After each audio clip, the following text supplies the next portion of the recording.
ఎవరిని ముట్టుకున్నా కానీ గింత ఘోరమా గింత అన్యాయమా? ఒక మైనర్ బాలిక మీద అత్యాచారం జరిగింది అని చెప్పని తీసుకుపోయి తల్లి పిటిషన్ ఇచ్చేందుకు పోతే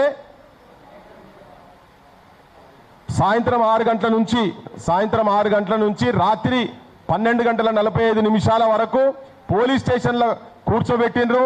అప్పటికి కూడా ఏంది అక్నాలెడ్జ్మెంట్ ఇచ్చడానికే, అంటే ఒక కంప్లైంట్ తీసుకుపోయి పోలీస్ స్టేషన్ పోతే ఈ ప్రజాప్రభుత్వంలో దాదాపు 7 నుంచి 8 గంటలు, అది రాత్రి అయినా కానీ ఒక తెలంగాణ ఆడబిడ్డను, బతుకమ్మతో సమానమైనటువంటి ఆడబిడ్డను పోలీస్ స్టేషన్ల బాధతోని ఇబ్బందితోటి అరిసి పట్టుకొని పోతే కూర్చోబెట్టేటువంటి పరిస్థితి ఇలా తెలంగాణ రాష్ట్రంలో ఉంది. అప్పటికి కూడా అక్నాలెడ్జ్మెంట్ ఇచ్చిన తర్వాత ఆ అక్నాలెడ్జ్మెంట్ గురించి కూడా 10 రోజుల నుంచి పోలీస్ స్టేషన్లో చుట్టూ తిరుగుతుంటే కూడా పట్టించుకోలేవారు. ఆఖరికి తెల్లారితే మోడీ వస్తాడు కనుక ప్రధానమంత్రి ముంగట సభలో పోయి నేను ఆత్మహత్య చేసుకుంటా మీరు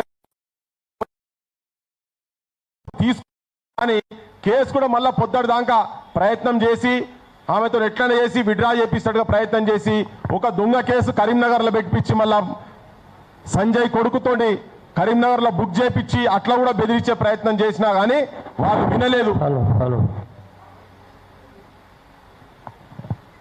వినలేదు. వినకుండా గట్టిగా కూర్చున్నారు. కానీ ఇప్పటికీ ఈ నిమిషం వరకు కూడా దాన్ని ఎట్లంటే గత 1-2 డేస్ నుంచి కొంచెం ఒత్తిడికి గురవుతున్నది రాష్ట్ర ప్రభుత్వము. కేంద్రంలో ఉన్నటువంటి బీజేపీ ప్రభుత్వము, రాష్ట్రంలో ఉన్నటువంటి కాంగ్రెస్ ప్రభుత్వము దొందే. అంటే ఇక్కడ ఉన్నటువంటి ముఖ్యమంత్రి, అది మనం తెలంగాణ సమాజం దేశం మొత్తం చూసింది, ఎట్లెట్లా ఇగిలించుకున్నాడు, సక్కుల పెడితే ఎట్లా ఇగిలించుకుంటారు అట్లా ఇగిలించుకుంటారు అని ప్రధానమంత్రి మాట్లాడగానే ఈ ముఖ్యమంత్రి దండం పెట్టుకుంటా నువ్వు మా పార్టీలకు వస్తావు, నువ్వు ఎక్కడికో పోతావు నాయన అంటే మరి ఏం బూటు అని ఉన్నదో ఏందో మనకు ఎరకలేదు. లేకపోతే ఆయనకేమైనా ఓటుకు నోటు కేసును బిస్కుతాం బిడ్డ అంటే చెప్పి ఈడ ఆ కేసును పక్కకు కూడా ఇచ్చే ప్రయత్నం చేశారు. కానీ ప్రజల నుంచి విపరీతమైనటువంటి ఒత్తిడి వచ్చిన తర్వాత ఇదంతేటో పోతున్నది అని అప్పుడు మళ్ళా సిట్ అని అసలు సిట్ వేసుడు ఎందుకో, ఇదంతా ఈ తతంగము ఈ తమాషా మొత్తము ఇదంతా ఒక దిక్కు చేసుకుంటా. ఇప్పుడు ముఖ్యంగా దీన్ని ఇంత తొందరపడి పెట్టుడు ఏంటంటే బండి సంజయ్ మొన్న మాట్లాడుకుంటా ఒక దిక్కు కార్యకర్తలు నేను బీజేపీ జెండాను మోసినా కాషాయ జెండాలు నా భుజం మీద వేసుకొని నేను నిజాయితీగా వచ్చిన జనమంతా కూడా తెలంగాణ జనమంతా కూడా జనాన్నే నా అన్నలు అనుకున్నా, జనాన్నే నా తమ్ముళ్ళు అనుకున్నా, జనాన్నే నా కుటుంబ సభ్యులు అనుకున్నా, నా అక్కలు అనుకున్నా, చెల్లెలు అనుకున్నా అని ముచ్చట చెప్పుకుంటేనే నా కొడుకు తప్పు చేస్తే ఏ శిక్షకైనా శిక్ష పడేది ఉంటే దేనికైనా కానీ పడాల్సిందే, చట్టం ముంగట ఎవరు అతిథులు కాదని చెప్పుకుంటూనే ఏ మాట మాట్లాడి అంటే ఒక్కొక్కరిని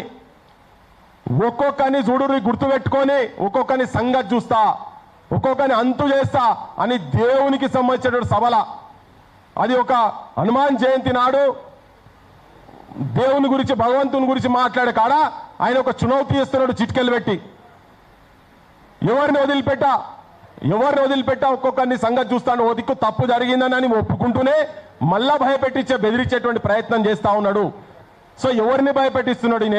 అసలు ఈ తెలంగాణ అంటేనే త్యాగాల నేల, సావుకి కూడా భయపడ్డాడు నీయసుంటాడు. మస్తు మందిని చూసిపోయారు, ఇట్లా ఉలగాలని వచ్చిన మంది చూసుకుంటా పోయారు. మళ్ళీ మాట్లాడుకుంటేనే ఇప్పుడు ఇక్కడ బొమ్మ పెట్టేటప్పుడు కూడా అనుకున్నాం ఆయన బొమ్మ పెట్టాలనా లేదా అని, కానీ బొమ్మ ఇద్దరు కలిపి పెట్టుడు ఎందుకంటే ఒక కేంద్ర మంత్రి స్థానంలో ఉండి ఆ కుటుంబము వాళ్ళ బాధలు చెప్పుకుందామని ఇంటికి పోతే ఆ తల్లిదండ్రి, ఆ మైనర్ బాలిక తల్లిదండ్రి ఇంటికి పోతే నేను ఒక సెంట్రల్ మినిస్టర్ను, నాతో మీరు పెట్టుకొని మీరు ఈ భూమి మీద ఉండగలుగుతారా?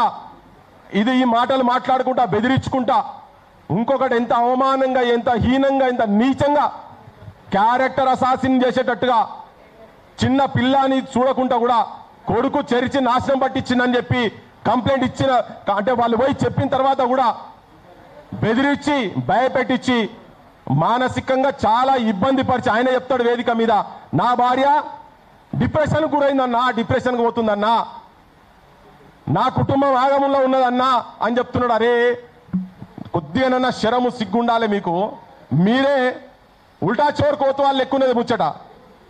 ఈయననే వీళ్ళే వాళ్ళని ఇబ్బంది పెడతారు, వీళ్ళే వాళ్ళను నీచంగా హీనంగా మాట్లాడతారు. అంటే నేను సభ్య సమాజానికి చెప్పలేనటువంటి పదాలు ఎక్కడెక్కడ తిరిగినవో యాడాడ ఉన్నవో ఇట్లా ఈ రకంగా మాట్లాడినట్ట బండి సంజయ్ వాళ్ళు పోతే వాళ్ళ తల్లిదండ్రి పోయినప్పుడు. ఇదే మీడియాకు సంబంధించినటువంటి ఒక సంగప్ప అనే ఒక విధవ V6లో ఇంత ముందుండే అతను బ్రోకర్గిరి చేసిండు, మధ్యలో చేస్తే పట్టకపోతే ఈ మాటలు వాళ్ళు మాట్లాడితే ఆ పిల్ల నేను సావననేది వస్తా కానీ నాకు న్యాయం జరగాలి, ఇది ఎక్కడిది, నన్ను ఇంత ఘోరంగా మాట్లాడి ఎక్కడిది, నన్ను వాడుకొని ఆగం పట్టించి 10వ తరగతి పాస్ కాగానే +2కు లండన్కు పోతా, నేను లండన్లో చదువుకుంటా అని మొత్తం ఎంతో డ్రీమ్స్లో ఉన్నటువంటి ఎన్నో కలలు కన్నారు. ఆ కుటుంబం కలలు కన్నది, ఆ పిల్ల కలలు కన్నది. నేను బయట దేశం పోతా అంటే మొగ్గ స్థాయిల్నే పువ్వు పూయక ముందే కాలుతోని తొక్కి పడేసారు కామాంధులు. వాడు ఒక్కరితోని కాదు, తతంగాలు చాలా బయటికి వస్తున్నాయి. ఇవన్నీ జరుగుతుంటే ఇది ఒక పక్కకి జరుగుతుంటే గవర్నమెంట్ అసలు రేవంత్ రెడ్డి ఈయన ఏం ముఖ్యమంత్రి, అసలు నిజంగా చెప్పాలంటే తెలంగాణలో ప్రెసిడెంట్ రూల్ పెట్టాల్సిన అవసరం ఉన్నది, వెంటనే బర్తరఫ్ చేయాలి గవర్నమెంట్ను. కానీ దరిద్రం ఏంటంటే అక్కడ ఉన్నది అట్టే పడైంది కదా, వాళ్ళు వస్తే మళ్ళీ గదే అవుతుంది కదా, రొంట జడ రావన్న కథ అయ్యేటట్టున్నది, అటు అట్లే ఉన్నది, ఇటు అట్లే ఉన్నది.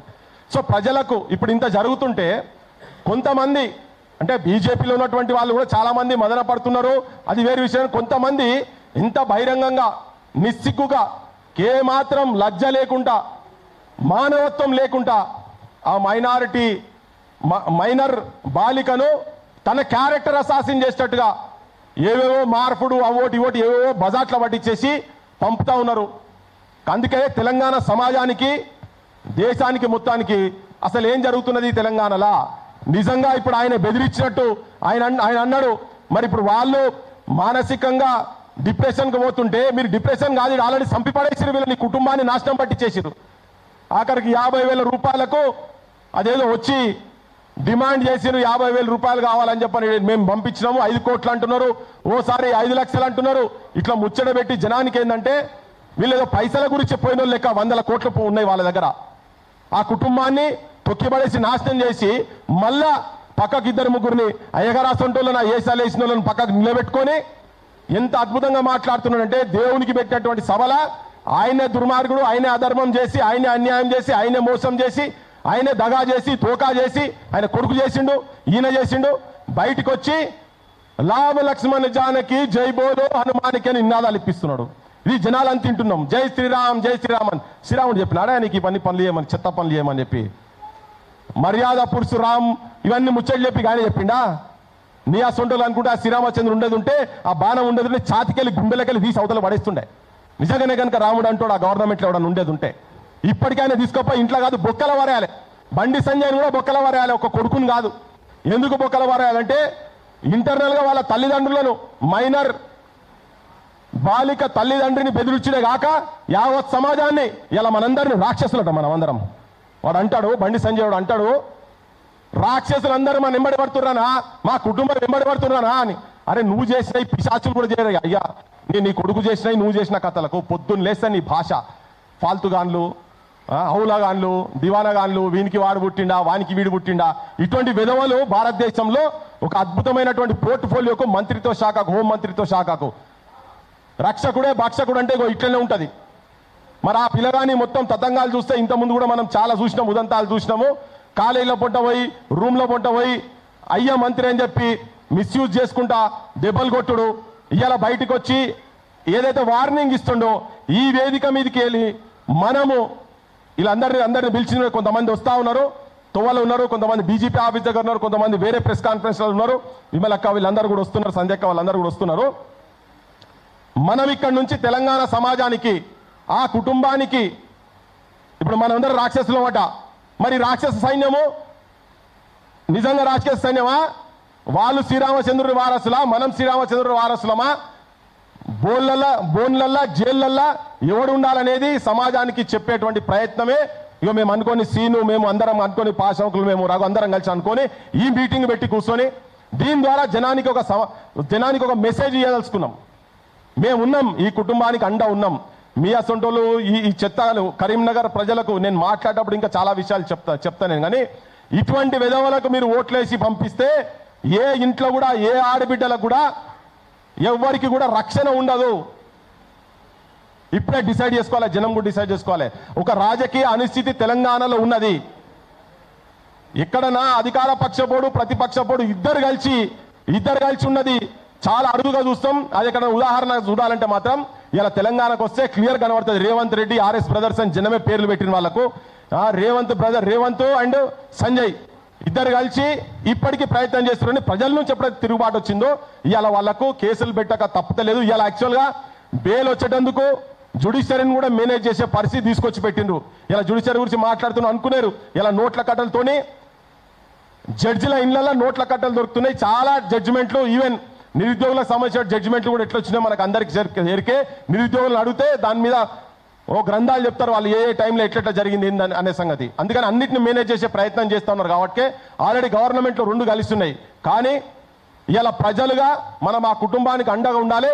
ఇటువంటి దుర్మార్గులను, శ్రీరామచంద్రుని పేరు చెప్పుకొని ప్రజలను, వాస్తవాలను, నిజాల గురించి నిలబడేటువంటి వ్యక్తులను రాక్షసులను చెప్తున్నాడు కదా, అటువంటి వాళ్ళను ఈ పిశాచులు, రాబందులు, ఈ క్రూరులు, ఈ మృగాలు, బండి సజేసట ఒక మృగాన్ని సమాజానికి ఎట్లా మృగం అవుతాడో ఏందో అనేది కూడా ఇది అసలు వాస్తవాలు ఏంటి, ఫ్యాక్ట్స్ ఏంటి, వాళ్ళు ఎక్కడ మభ్య పెడుతున్నాడు, ఎక్కడ కప్పిపుస్తున్నారు, ఈ గుండాల భాష ఏంటిది, ఈ సంపుడు భాష ఏంటిది, ఈ అంతం చేస్తామనేటువంటి లాంగ్వేజ్ ఎక్కడికి వెళ్ళి వచ్చింది, ఏ శ్రీరామచంద్రుడు ఎక్కడ చెప్పిండు, మీరు ఏ గ్రంథాలలో ఉన్నాయి ఇవన్నీ, హిందూ మత ముసుగులా మీరు చేస్తున్నటువంటి లంగ పనులు. అసలైన హిందువులము ఈ భారతదేశ సంస్కృతిని, సాంప్రదాయాలను, ఆచారాలను, కట్టుబాట్లను ఇక్కడన్ని కాపాడే నిజమైన హిందువులం ఇక్కడ కూర్చొని ఉన్నాం.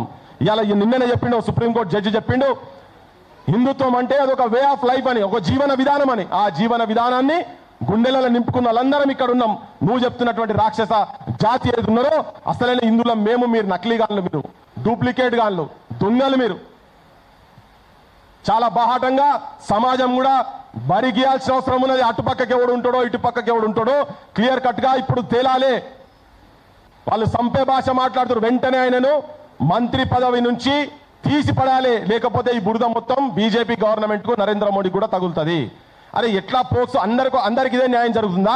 ఈ చట్టం కింద పోక్సో పెట్టిందే, ఆ చట్టం పెట్టిందే ఇటువంటి క్రిమినల్ నా కొడుకుల గురించి పెట్టిండ్రు. కానీ ఇన్ని రోజుల తర్వాత కూడా ఇంకా ఆయన మేళ్లు పెడుతుందట, గవర్నమెంట్కు ఆయన మేళ్లు పెడుతుండు.